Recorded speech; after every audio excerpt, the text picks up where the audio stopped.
Shalom and welcome to another in our series of podcasts from Temple Beth a dynamic center for conservative Judaism in Los Angeles. You are listening to a Sukkot sermon. I still remember years ago suddenly noticing the odd Hebrew construction that gets turned into a song that Rabbi Elliot Dorff always leads us in. If somebody else doesn't, we sang it today.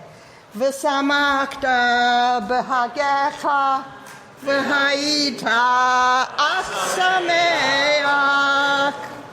What is that odd ach doing there, I asked myself.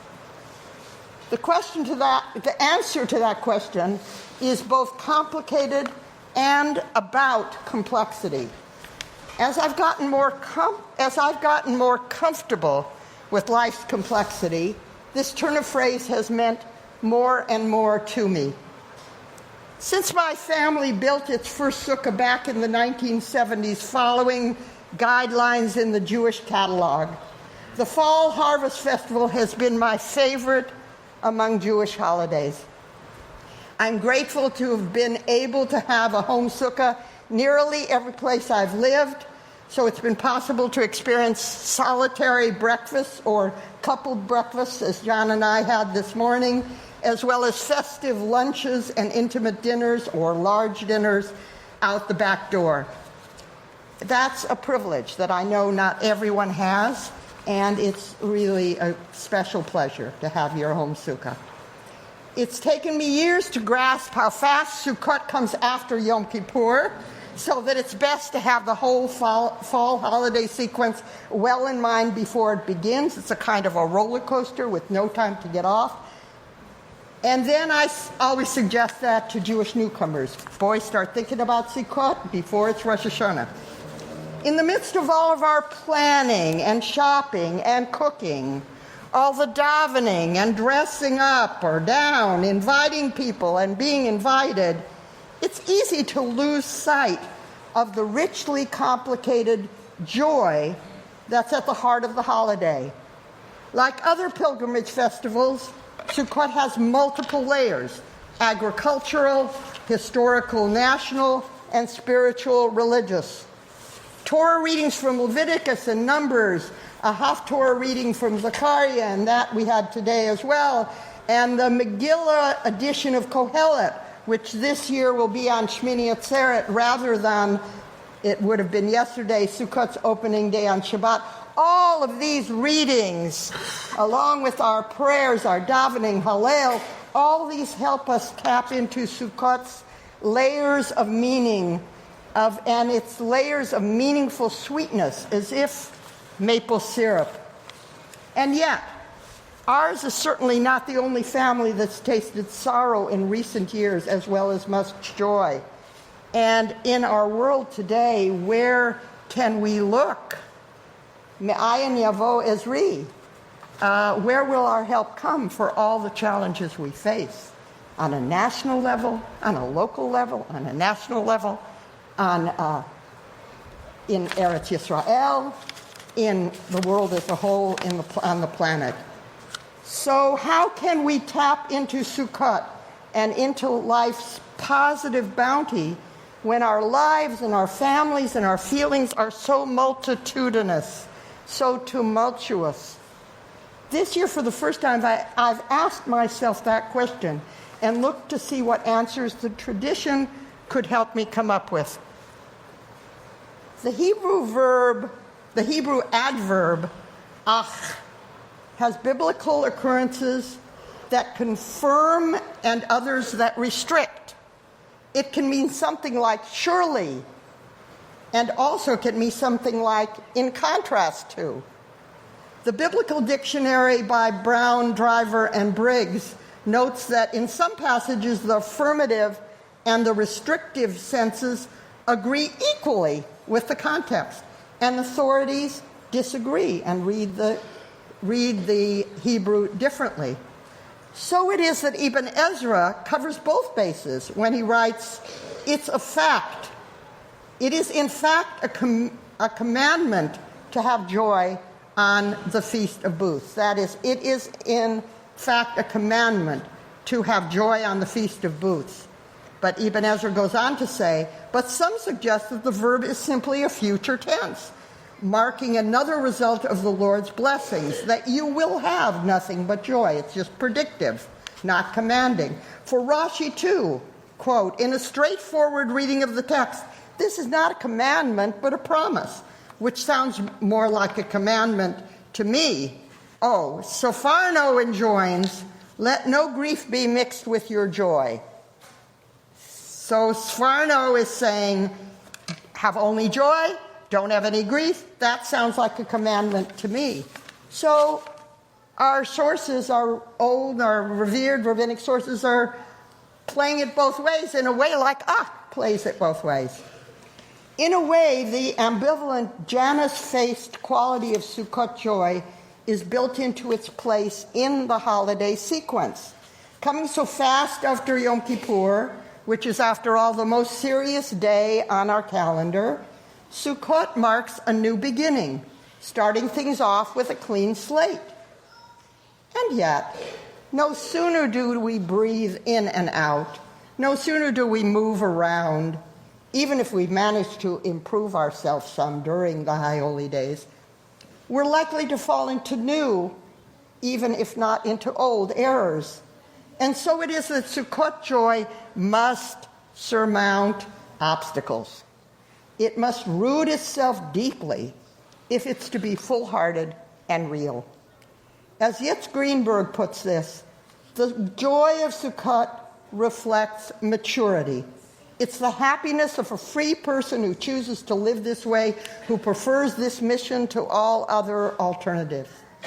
There is an inner joy even in the struggle against obstacles, the joy of choice and of anticipation and of the goal on what he calls the Exodus journey. Now let's consider Maimonides' list of 613 mitzvot and look specifically at what Sefer HaHinuch, a 13th century Spanish work that's one of my favorite places to go when I'm giving a drash and in other situations. So what Sefer HaHinuch labels as being happy on the pilgrimage festivals, which comes as number 488. The anonymous author of Sefer HaHinuch elaborates in a way that I find most helpful, writing, at the root of the precept lies this reason. Man was constructed in such a manner that his nature needs to rejoice at times, just as he needs food under all circumstances, and rest and sleep. God set certain times of the year as holy seasons for us to remember the miracles and kindnesses that God did for us.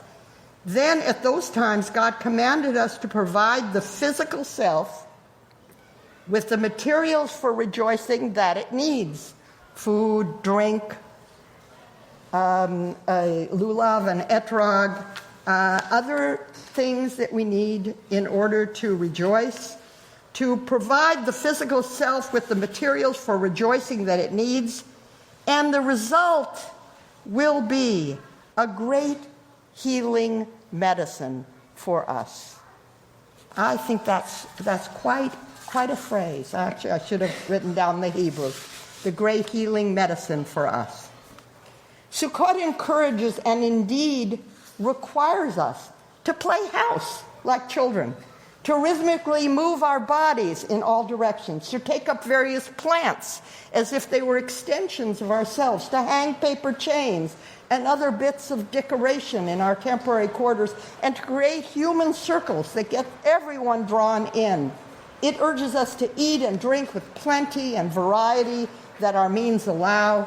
It urges us to sing and dance and celebrate not alone or even just in our family, but while welcoming guests, both symbolic and human, both alive and remembered.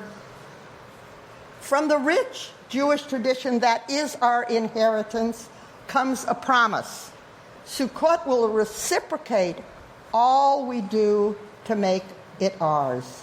I think Shabbat, let me add, also comes with that promise that everything we put into the great Shabbat bank over the weeks, over the years, is there to nurture us when we really need it as we come to another Shabbat. So Sukkot definitely does that. It will reciprocate all we do to make it ours. It will give us a joy that is more than transient.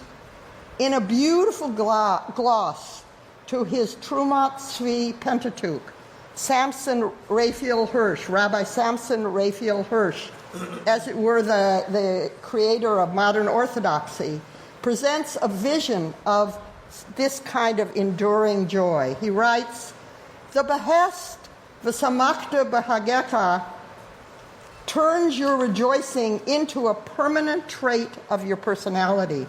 And the words ach sameach mean that this joyfulness in your character will persist even under circumstances that would otherwise cast a cloud over it. You will remain joyful nevertheless." That is, still joyful. Rejoicing is its most sublime flower and fruit to ripen on the tree of life planted by the law of God. It will extend beyond the festive season, accompanying us back to everyday life, and remain with us through all its vicissitudes. Before concluding, I pause finally to ask myself, as you may have wondered, why we keep talking about, and I keep harping on now, about joy, rather than happiness, since simcha also, maybe even mostly, gets translated with a variety of happy. If asked now if you are happy, if I ask myself, what reply would come? Many of us have our struggles. We have aspects of ourselves and our lives that make things difficult, sometimes near impossible for us to go forward physically, financially, emotionally, or spiritually. We try to meet our obligations and do the right thing. We take satisfaction where we can, and we endeavor to make things better for ourselves and those we care about. But it's rather like Tevye's wife, Goldie, being asked if she loves her husband. "Do I love you?" You ask yourself, am I really happy? It seems to me that Hirsch and much of the Jewish tradition doesn't care nearly as much about happiness as it does about joy. Happiness will, if we are fortunate, come to us at some point in our lives as an indirect benefit of our having been both lucky and worthy. Joy is something we can pursue directly by following Torah teachings as well as prudential wisdom. We need to make provision for joy, we need to plan toward it, we need to reach out for it, and we need to dig deeply into it. And then we need to hold on to it with all our might through the counterindications, through the suffering, through the losses, and even through the horror. And we need to help one another in our families and in our community to enable everyone to experience the joy that is a healing medicine for our fragmented selves and for our fragmented world. Let's try to do that all together in 5784. You have been listening to another in our series of podcasts from Temple Beth Am, a dynamic center for conservative Judaism in Los Angeles. If you enjoy these podcasts, we invite you to write a review on the Apple Podcast site or wherever you get your podcasts. For more information about Temple Beth Am Los Angeles, go to tbala.org.